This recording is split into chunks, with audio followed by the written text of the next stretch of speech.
India is our neighbor country. We are neighbors. And let's be very blunt. Even if we are not we are not neighbors by choice, but we are there forever.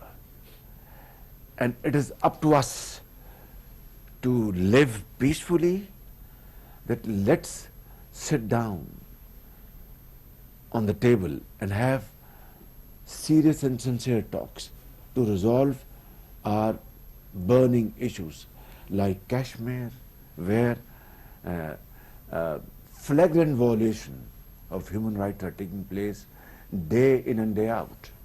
That's a very important message today. Absolutely. And two, they usurped whatever semblance of autonomy was given to the Kashmiris in their constitution, Article 370. They revoked that in August 2019. And minorities over there are more than ready. So you are ready for peace? Absolutely. Okay. One more thing, I just want to conclude this point.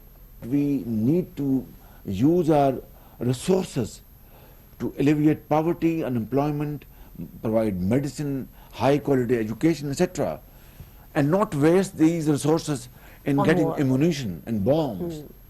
That's the message I want to give to Modi. And lastly, we are both nuclear powers, armed to the teeth.